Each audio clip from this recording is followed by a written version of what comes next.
Kerala story को fake बताने वाले मौलाना ध्रुव राठी का वीडियो तो आपने देख ही लिया होगा।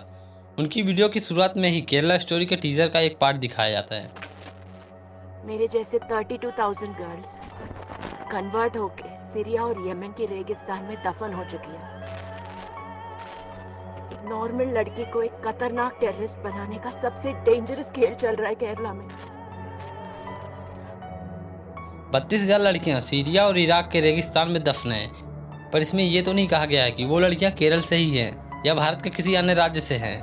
इस फिल्म में एक लड़की जो कि केरल राज्य से है वहां पर पहुंचती है और वहां पर रहने सहने से अपने मत से अंदाजा लगाती है और भारत पहुंचने पर बताती है कि वहां पर मेरी तरह लगभग 32,000 लड़कियां हैं। यहाँ पर यह नहीं कहा जाता कि वो केरल से ही हैं। यहाँ पर कॉमन लड़कियां और कन्वर्जन है।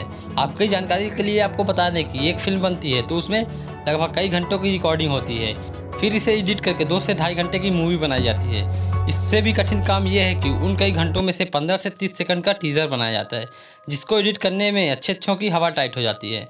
और हो सकता है कि उन कई घंटों की रिकॉर्डिंग में कहीं पर 32,000 लड़कियों का सीन था जो कि मूवी में नहीं है। ये जो 32,000 का आंकड़ा है, हो सकता है कि अफगान के किसी अफगानी औरत ने उस लड़की को ये आंकड़ा बताया हो, पर यह तो नहीं कहा गया कि ये सारा 32,000 का आंकड़ा भारत के केरल राज्य से ही है। इस पूरे सीन में सिर्फ मेरी तरह मिसिंग या कन्वर्ट शब्द का उपयोग किया गया है। मौलाना ध्रुव राठी को सेकुलर मानने वालों, कोई मुझे ये बताए कि आरुषि का सोते हुए कत्ल हुआ और कातिल पकड़ा नहीं गया क्योंकि कोई सबूत नहीं मिला, तो क्या इसका मतलब ये है कि आरुषि का कत्ल नहीं हुआ?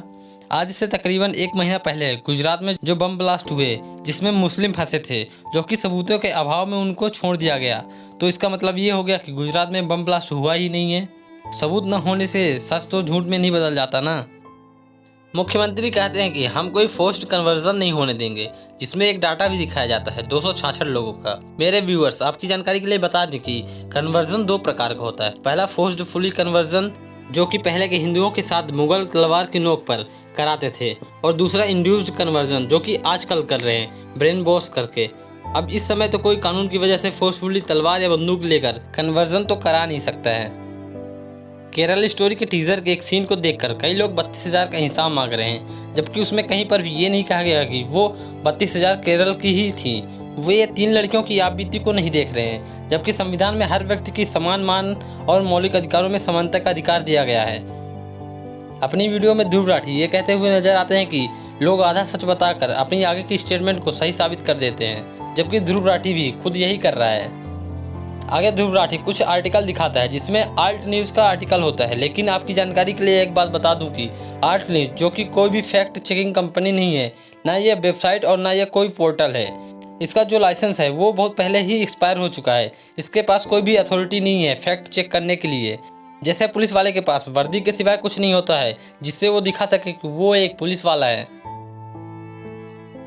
ध्रुव राठी आगे एक स्क्रीनशॉट दिखाते हुए कहता है कि इंडिया टुडे का एक आर्टिकल है, इसके हिसाब से सिर्फ 40 लोग ISIS में लड़ने गए हैं, लेकिन आलसी लोग इसे ध्यान से नहीं पढ़ते हैं। इसी आर्टिकल में नीचे लिखा है कि ये सिर्फ पिछले 2 साल का डाटा है, ना कि अभी तक का, और ऑफिशियल लोग से उन्हीं को शामिल किया जाता है जिनका रिकॉर्ड मिल पाता है या जो अस्तित्व में मिलते हैं, ना कि उन लोगों का जो इराक के रेगिस्तान में दफन है। अब आगे इस स्क्रीनशॉट को ध्रुव राठी शेयर करते हुए कहता है कि देखो, सिर्फ 60 लोग ISIS में आतंकवादी बनने के लिए गए हैं, तो इसलिए ये 32,000 वाला आंकड़ा झूठा है। लेकिन आपको बता दें कि इसमें जो संख्या है वो most wanted Islamic state of Indians का है, ना कि उनका जिन्होंने ISIS को ज्वाइन किया है, वो भी उनका जिनके बारे में इंफॉर्मेशन अवेलेबल है, और वो भी 3 साल का डाटा है, 2016 और 2017 और 2018 का।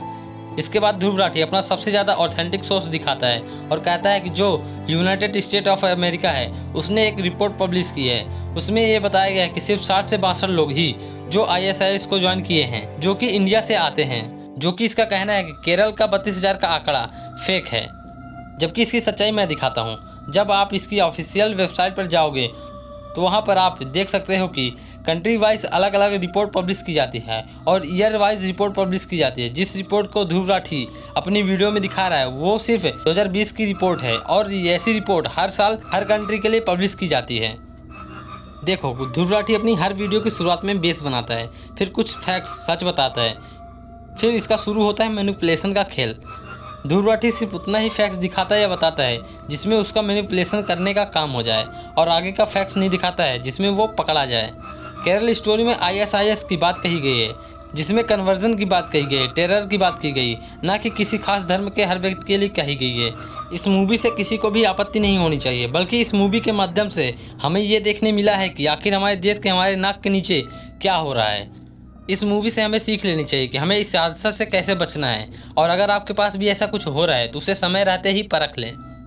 इस वीडियो में बस इतना ही। तब तक के लिए आप इस वीडियो को प्यार दें। Thanks for watching.